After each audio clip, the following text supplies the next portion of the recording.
You literally play golf anywhere, any golf course. It doesn't matter if you're a member, not handicap, no handicap. You get paid in cash. It's really that simple.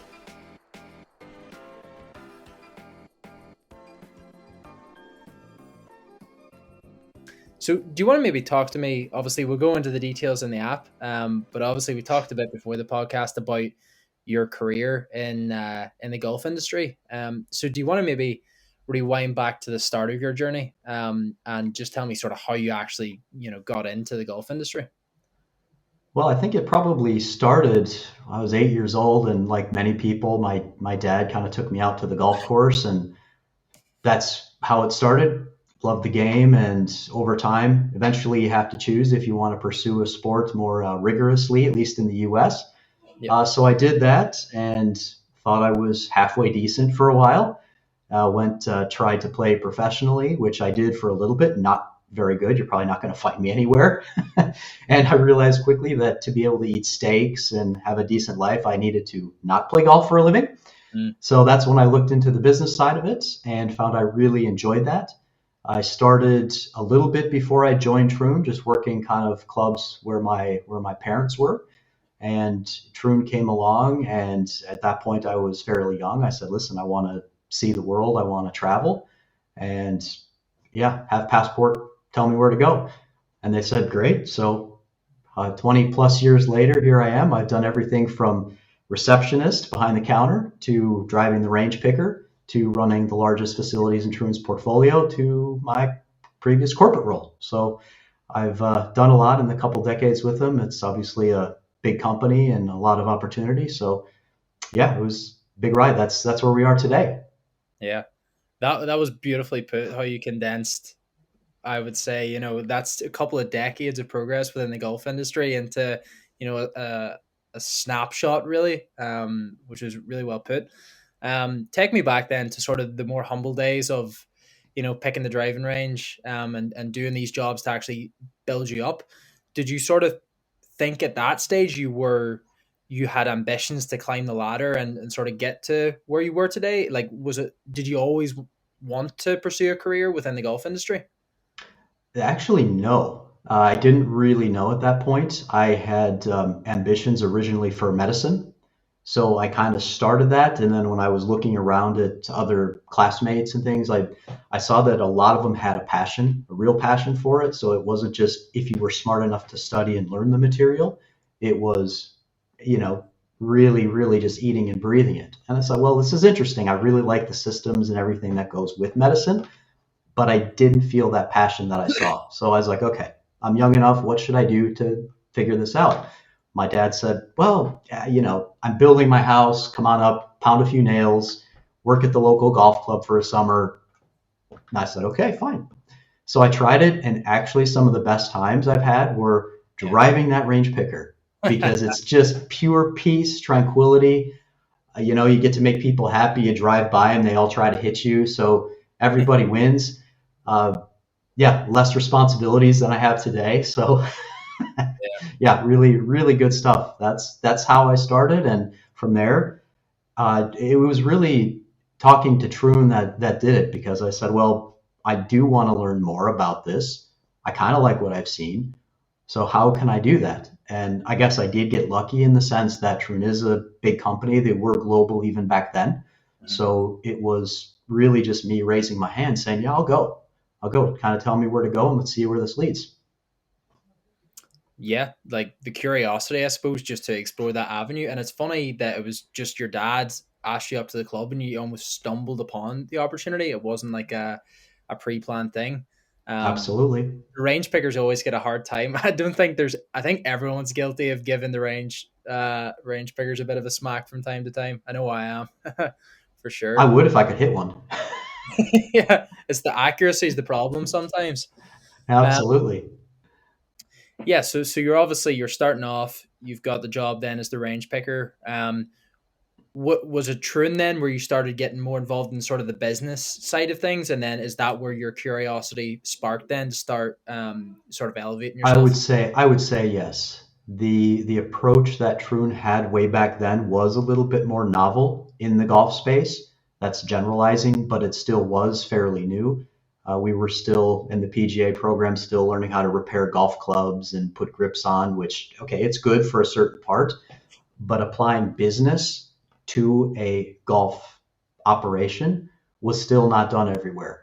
And Mm. that's what Troon did. You know, there's systems in place that you could kind of follow and learn as you go along. So really it was up to you to say, I want to learn more, I want to learn less, I'd like to go explore this particular segment, whether it's merchandising, marketing, food and beverage. There were all those opportunities. So I would say, yeah, I would say it was really kind of luck a little that the paths crossed.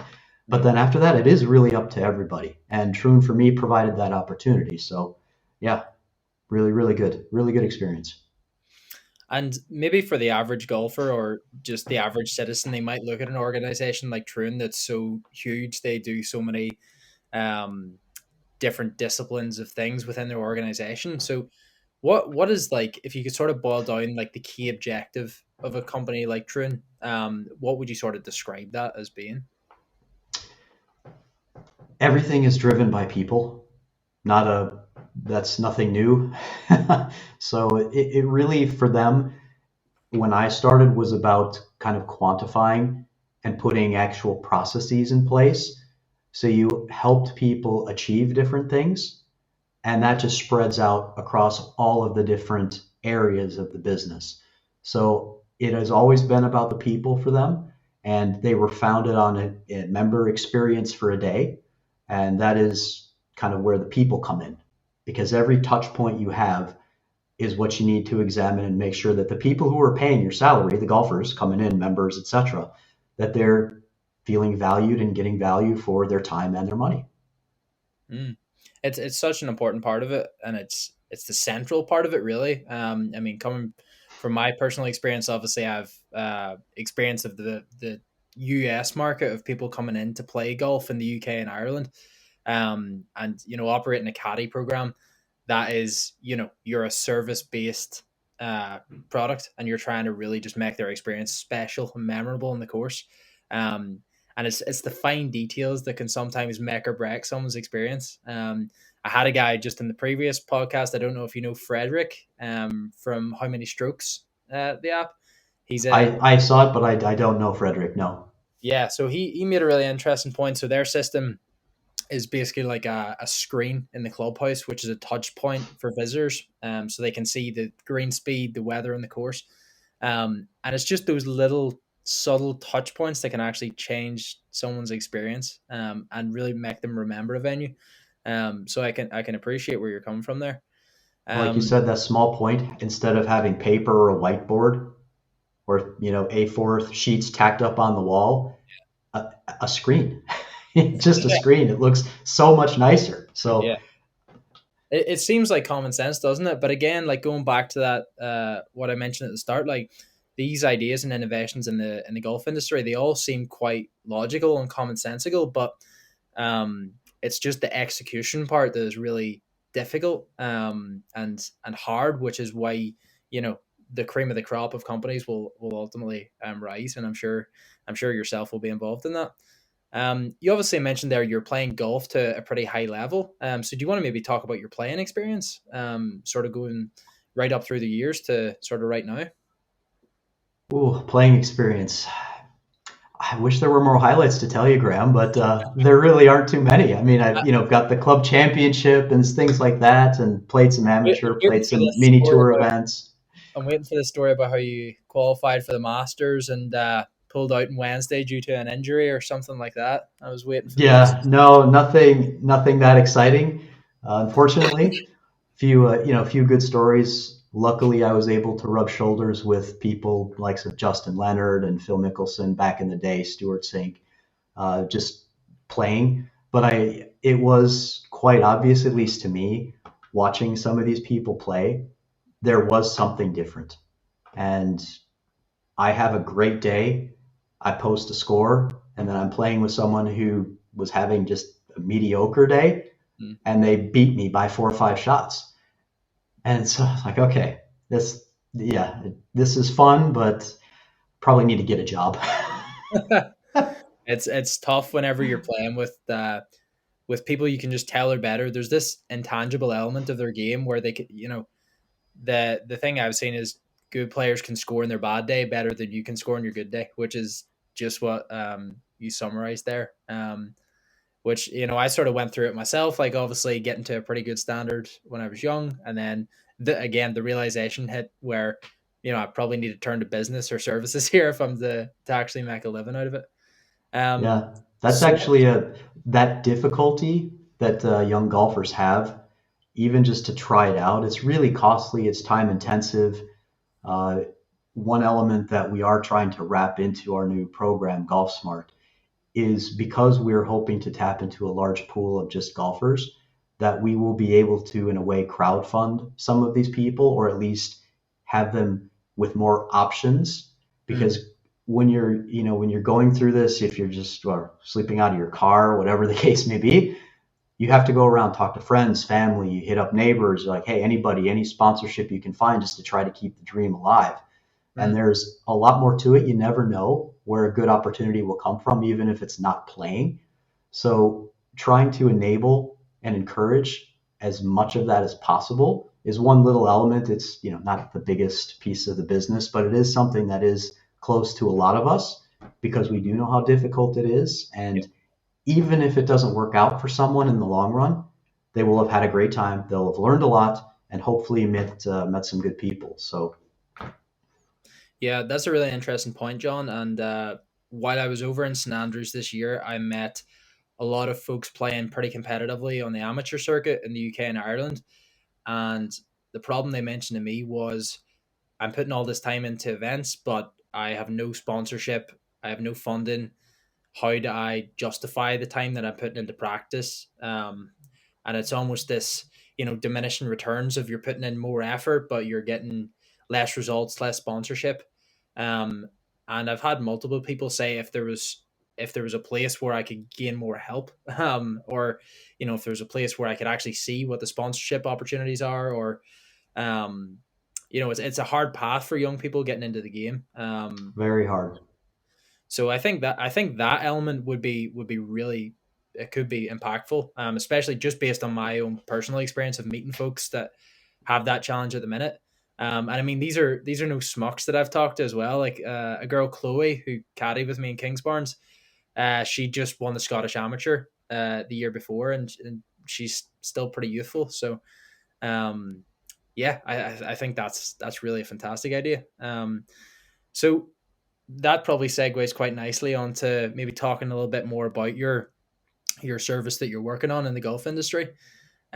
So as I say, I had a brief look through your landing page, and it looks really fantastic. Obviously, you have Beef Andrew Johnson involved, which is awesome to see. So maybe for the people viewing who have no idea what GolfSmart, your app, actually is, do you want to maybe just give a little surface level intro, and then we can delve into it? Hopefully, the surface level intro is very easy. If we've done our job right, you literally play golf anywhere, any golf course. Doesn't matter if you're a member, not handicap, no handicap. You just play golf. You do a couple steps like check in, write a little review, anything you want in that regard, and you earn points for it. You get paid in cash. It's really that simple. It's a little bit of the play to earn model, but we're doing it with golf, so it's golf to earn. And the idea was to have no barriers. No, everyone is allowed to do this, participate. It's open to golf courses, 9-hole, pitch and putt, top golfs. As long as a game of golf is happening, you can use this. We want it to be as inclusive as possible. Yeah, most people, once they hear that, they'll be thinking, "This seems too good to be true." I'm getting paid to do what I love. So I guess you know, as a golfer, my first question would be, what's the catch? Yeah, on the website we've got it down to just a few steps, so you can see exactly what you need to do, and each step you get a percentage. So the more you do, the greater you can actually get back. And eventually there will be memberships to join this. For now, we're just running an early adopter program so people can try it out, use it, no cost. So that Eventually, yes, there will be a membership because no free lunch. And we do get asked a lot, well, this seems to be too good to be true. How can you do this? I'm sure a lot of people realize how much we give up as people these days in terms of our privacy, our data, information, our behaviors. So much is tracked right now. And in a lot of industries, this is already monetized. Now, a lot of industries don't give anything back. So we looked at this and said, well, we can not only do this for golf, but we can also share that with everybody who does drive the business. That's golfers. Us golfers, we are the engine for this entire industry. So we should, why not? We get enjoyment out of the game, but we should also get a little bit more because the whole rest of the world is taking advantage of our behaviors. So we're just creating an area where we can engage or not. It's up to you how much or how little you want to share. And however much you do, you can be rewarded for it. Mm. That's Yeah, that's I think. really it. That's what pays the bills. There are 67 million registered golfers in the world. Registered golfers. Mm. That means the ones who go to Top Golf, they're not counted. Top Golf usually says around 50% of their people that walk through the door consider themselves non-golfers. So is that really 67 million or is it 100 million people that play golf? Well, we're not really sure. Everybody can guess. It's a lot of people. So there is a lot of information flying around out there. Mm. And it's useful for people. It's useful for golf facilities. Golf facilities can use the information to make your experience better. So we want to have this nice system that just we call it an ecosystem for fancy word, but it just means what everybody does helps each other. So the golfer does things that helps the golf course. The golf course then is able to do things to help the golfer with a better experience. So that is what we're aiming for. Mm. And yeah, so that was going to be my next question. Obviously, your first, I guess, beta test is going to be sort of this play to earn model. So golfers obviously input the certain degree of information they want, they get rewarded. My next question was going to be, does this involve golf clubs as well? But as you mentioned there, it does involve them in some capacity. So do golf clubs have an account on the app? And sort of what's their involvement with GolfSmart? Yeah, it does and it doesn't involve them. On the initial consumer side, it doesn't. There are you can play any golf course as a player. Go anywhere you want, private, public, doesn't matter. So in that regard, no, you don't need to check in with them. Say, hey, I'm with GolfSmart. You can book your round however you want, pay for it however you want. That's all fine. What we are programming is for golf courses who want to sign up and say, okay, well, I want to be part of this program where we as the golf course owners will actually incentivize and give some rewards back to the golfers who play at our golf clubs. So one of the steps is to just swipe your thumb, 1 to 5 stars. How was your day? Quick review. Okay, that gets you a couple percentage points back. So golf clubs can use that type of information. They can also now target those golfers and say, right, we have a captive audience. So what can we do to say, we're special, we're trying, we want your business, we're going to show you we're better. We want to encourage all those activities because it's beneficial for everybody. Yeah. So it's completely optional. They don't have to be involved if they don't want to, but the idea is hopefully some will because that benefits all of us who play. Of course, yeah. And even just from that little point you mentioned about swiping to the 1 to 5 stars, it's clear that you're really focusing on a simplistic and easy to use design, which for me being involved in the golf tech space is great to hear. And people always go on about simplicity. How can I make this really easy to use? Um, do you Are you involved in sort of the building the tech yourself, or do you have another team member that's involved in actually building the technology? Yes, I don't get involved with the technology. We have other people, proper developers, who are doing the actual engine of it. Yeah. So really, what my contribution is kind of the overall experience, the journeys, what people might look for, and they will adjust the tech to fit that. We are going to release the MVP or the minimum viable product, as they say in the tech space, the beta in Q1, so just in a couple months. The early adopters will get going on it test it out. I'm sure they'll let us know if there are improvements or things that they don't approve of. Uh, and we'll just keep taking it from there, adjusting as we go along, and hopefully just grow into a community. Yeah. Yeah, and we talked about the community element before. I think that's a really exciting opportunity for you. So yeah, I think the viewers will be interested to learn how Andrew Johnson, or Beef as he's more affectionately known, actually got involved. So yeah, tell me how that all got started. We were just crossed paths through some mutual acquaintances. He spends time here down in the Algarve, and so we were having a coffee. And what are you up to? What are you doing this? Oh, he's doing that. And he said, well, this is what we're doing. And he's like, oh, that's awesome. Just asked a few questions, and really, so I can be a member and I can still earn yes. And it's like, that's awesome. Can I be involved? What can I do? And I said, well, geez, you can do whatever you like. You're Beef, you can record videos for us. You can just talk to people about it, whatever you like. And he said, yeah, I'm in. I want to do your videos. I want to help. I'll promote it. I love the idea. It's for every single golfer. No restrictions. So he loved the idea, and he loved the fact that we're trying to give back a little bit to the players. So that it was really that simple.